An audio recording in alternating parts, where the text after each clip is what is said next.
مردوں کی بالادستی عورتوں کو قبول کیوں؟ اللہ بخشے، ہمارے ایک دوست تھے عزیز صاحب، کہتے تھے یہ جو خواتین کی تعظیم اور ان کا خیال رکھے جانے کا سلسلہ ہے، یہ اصل میں مردانہ شاونزم کا معکوس اظہار ہے۔ سچ ہے، میں نے کبھی عورتوں کو یہ کہتے نہیں سنا اور نہ ہی کہیں لکھا پڑھا کہ ہم مردوں کا بے حد احترام کرتی ہیں۔ شاید ایسا ہو کہ انہوں نے مرد کے احترام، مرد کی ان کی زندگی، گھر اور کنبے میں ضرورت اور مرد سے خوف یا جھجک کو باہم کر دیا ہو۔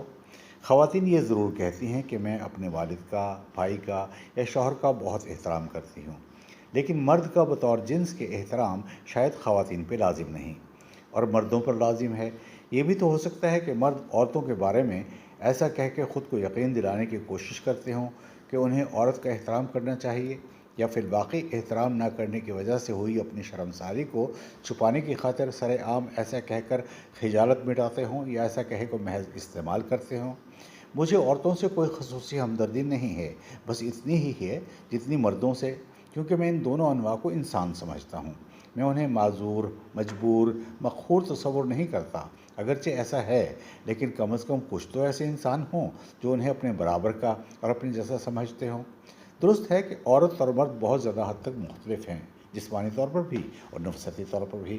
مرد نے اس کی ان خاصیتوں کی وجہ سے اس کا استحصال کیا ہے، ان کو پیچھے رکھا ہے، اور تو اور خدا، بھگوان، رام، گاڈ سب کو نر بنا دیا، اور خواتین کو مذہبی طور پر بھی قائل کر دیا کہ اس کو اسی طرح بالادست مانیں جس طرح خالق ابدی کو۔ دنیا میں دن منائے جانے کا رواج ہے۔ ایسا کیے جانے کی ضرورت بین الاقوامی طور پر کسی مقصد کو پورا کیے جانے کی خاطر محسوس کی جایا کرتی ہے، جیسے پولیو کے خاتمے کا دن، جنگ عظیم میں فتح پانے کا دن، تمباکو نوشی چھوڑنے کی کوشش کرنے کا دن، وغیرہ وغیرہ۔ چنانچہ مجھے 8 مارچ کو یوم خواتین کے طور پر منائے جانے کی بالکل سمجھ نہیں آتی۔ اگر یہ عورتوں کے حقوق کی جدوجہد یا کم از کم اعادہ کرنے کا دن کہلاتا تب بھی درست تھا۔ کسی زمانے میں انارکلی بازار، لاہور کی ایک بڑی دکان کا بہت پرانا اشتہار مجھے ہر 8 مارچ کو یاد آتا ہے کہ ایک مہینہ توڈا تے باقی مہینے ساڑے، یعنی 1 ماہ کے لیے آپ کے لیے چیزیں سستی ہیں اور 11 ماہ ہمارے کمانے کے ہوں گے۔ مردوں نے اس دکان والوں کی صاف گوئی کو بھی مات کر دیا کہ بیچاری خواتین کے نام ایک روز منسوخ کر دیا، باقی 364 ایام میں ان کے ساتھ جو سلوک چاہے روا رکھا جائے۔ مزیدار بات یہ ہے کہ یہ دن مردوں نے تجویز نہیں کیا تھا، بلکہ ایک جرمن کمیونسٹ خاتون کلارا زیٹکن نے تجویز کیا تھا، جسے مردوں نے منظور کر لیا تھا۔ یہ دن دراصل سوویت یونین میں منایا جاتا تھا اور آج بھی روس کا اہم ترین تہوار ہے۔ کہیں 1990 کی دہائی میں آ کر اقوام متحدہ نے اسے بین الاقوامی طور پر منائے جانے والے دن کا درجہ دیا تھا۔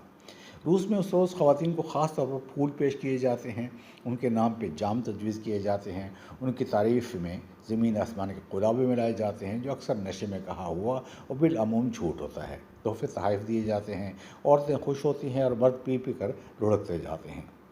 دفاتر میں چونکہ اس روز تعطیل ہوتی ہے، چنانچہ 1-2 روز پہلے شیمپین پی کر، پھول اور چھوٹے موٹے تحفے دے کر رسمی طور پر یہ دن منا لیا جاتا ہے۔ اگلے روز سے ساری عورتیں پہلے کی طرح غیر اہم یا کم اہم ہو جاتی ہیں۔ کوئی تہوار منایا جانا اجتماعی سرخوشی کا موجب بنتا ہے، اس لیے اس روز کو تہوار کے طور پر منائے جانے پر کم از کم مجھے تو کوئی اعتراض نہیں، البتہ مجھے اس بات پر اعتراض ضرور ہے کہ خواتین نے مردانہ شاونزم کے معکوس اظہار کو اس قدر خوشی سے قبول کیوں کر لیا۔ اگر ایسا ہوتا کہ اس روز مرد شراب کو ہاتھ تک نہیں لگائیں گے بلکہ عورتیں ہی مخمور ہوگی، گھروں کا سارا کام مرد کریں گے اور عہد کریں گے آج سے گھر کے تمام کاموں میں عورتوں کا ہاتھ بٹائیں گے، حکومتیں طے کریں گی کہ عورتوں کی اسمبلیوں میں، دفاتر اور دیگر شعبوں میں آبادی کی مناسبت سے حصہ ہوگا، تب تو بہت اچھا تھا۔ یورپ جہاں کہنے کو عورتوں کے بہت زیادہ حقوق ہیں، وہاں عورت دوہرے تہرے کام کرتی ہے اور مرد کی بالادستی کو بھی کم و بیش اسی طرح سہتی ہے جیسے کم ترقی یافتہ یا ترقی پذیر ملکوں کے خوشحال گھرانوں کی عورتیں۔ دوم الذکر ملکوں کی تو بات ہی کیا کرنی، کوئی 8 سال پیشتر دہلی میں ڈاکٹر بن کر فارغ ہوئی 23 سالہ لڑکی جیوتی سنگھ کو ایک چلتی ہوئی بس میں 6 ان پڑھ اور غریب نوجوانوں نے انتہائی بری طرح اجتماعی زیادتی کا نشانہ بنایا تھا اور بس سے باہر پھینک دیا تھا، جو کئی روز موت و حیات کی کشمکش میں مبتلا اذیتیں سہنے کے بعد مر گئی تھی۔ اس واقعے پر ایک دستاویزی فلم بنی تھی جس پر ہندوستان میں پابندی لگا دی گئی۔ اس فلم میں مجرموں کا وکیل صفائی کہتا ہے، اگر میری بہن یا بیٹی ہمارے اصولوں کا پالن نہ کرے اور کسی مرد سے دوستی لگائے تو میں اپنے پورے کنبے کے سامنے اس پر پٹرول چھڑک کر آگ لگانے کو تیار ہوں۔ واہ واہ، کیا بات ہے! ایک اعلیٰ تعلیم یافتہ قانون جاننے والے شخص کے بیان کی۔ مجرم کہتا ہے اور بھی کوئی لوگ ریپ کر کے مار دیتے ہیں اور چھوٹ جاتے ہیں، ہم نے ایسا کیا کیا کہ ہمیں سزائے موت دے دی گئی؟ لڑکی کا بھی تو قصور تھا، وہ اپنے دوست لڑکے کے ساتھ پھر رہی تھی۔ یعنی دوست لڑکے کے ساتھ پھرنے کا مطلب وہ واش ہونا ہے، جو سب کے لیے دعوت شراز ہے۔ پہلے مردوں کی سوچ بدلیں اور اس کے لیے 8 مارچ کو مردوں کا ذہن تبدیل کیے جانے کو منانے کے دن کے طور پر منایا جائے تو واضح ہوگا کہ عورتیں مرد کے شاونزم کو پھول، تحفے اور اپنے نام کیے جانے والے جامع صحت کے عوض ماننے پر تیار نہیں ہیں، بلکہ ایک بنیادی تبدیلی لانے کے خواہش مند ہیں۔ اور عورتیں ایسا کر سکتی ہیں کیونکہ بچوں کی تربیت کر کے وہی انہیں بڑا کرتے ہیں جو بعد میں خود کو بطور مرد منواتے ہیں۔